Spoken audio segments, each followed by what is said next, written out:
if you just want the rainbow gators, or you just want the flag itself, there's a list on the wiki of different places that you have to go. But effectively, there's 7 different stories that you unlock. The first one is from our science guy, Vicky Vicindethus. We call him Vicky the Science Guy, but let's just call him Vicindethus for this purpose. There's also a letter from one of Armadale's husbands, Obi.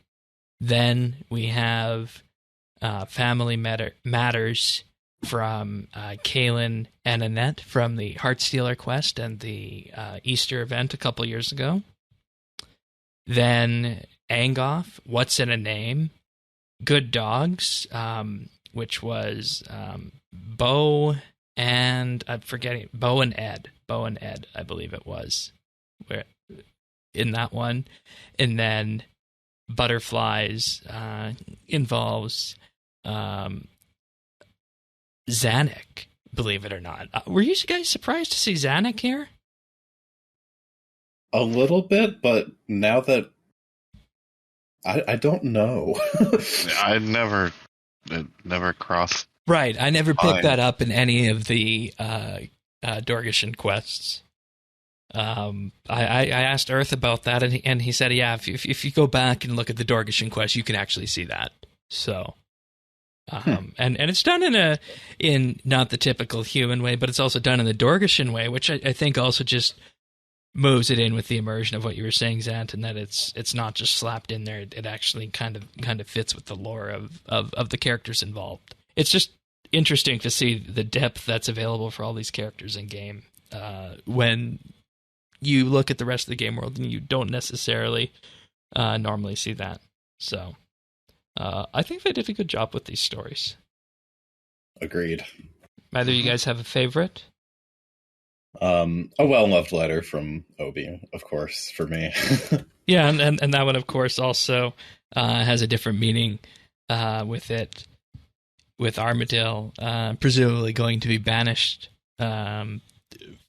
in very short order once we see the aftermath of Twilight of the Gods. Sorry for any Twilight of the Gods spoiler. Boy, I'm just kind of on a roller coaster with that, aren't I? Anyways, I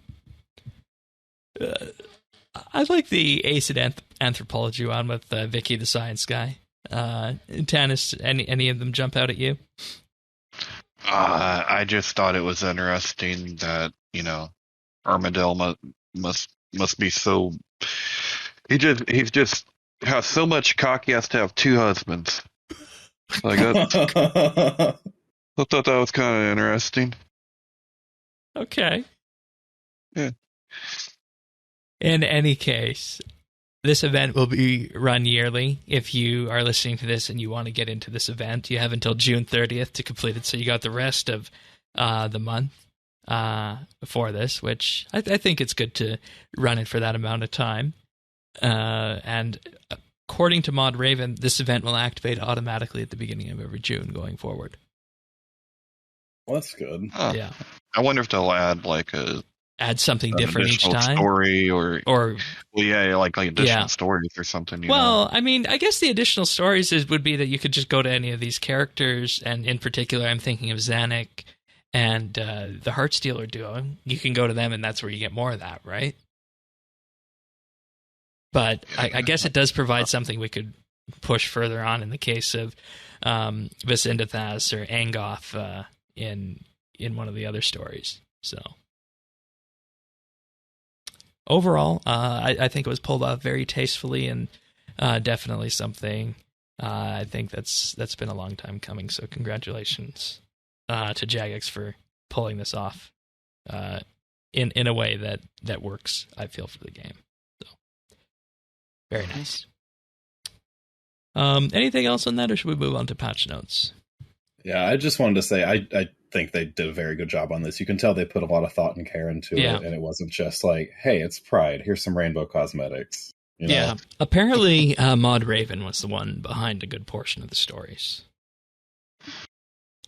Well, they did a fantastic job on them, and just reading through some of them made me feel really, I don't know, they're just, some of them are just so adorable. Yeah. And they did a great job with them. makes me really happy to see RuneScape having this kind of treatment for Pride. Yeah, and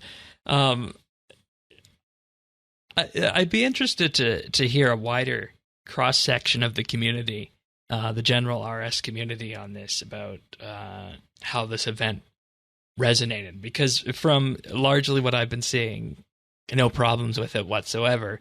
But does it do the actual stories resonate like that with everybody, or is this going to be a case where sometimes these stories are going to hit some people harder than others? That's what I'm wondering with this. Well, wouldn't that just be natural though? Like, because I thought they're really good stories, but they're obviously going to hit someone else, differently. Just like, I don't know. Wouldn't it be just like someone that might be of some different religion doing a Christmas event, right? Like, they have fun. They understand it. You're learning, but there's no way it can hit you in the same way. Yeah, that's basically what I'm getting at with this, and what I'm wondering. So, if you want to comment on this, just leave a comment on the YouTube section, I guess, about this. If you feel a certain way about any of these stories, or if any of them resonated outwards for you on that. So you can find full episodes of RSBANDB Update right here on this YouTube channel. If you found this video useful or just enjoyed it, like and subscribe, or leave a comment.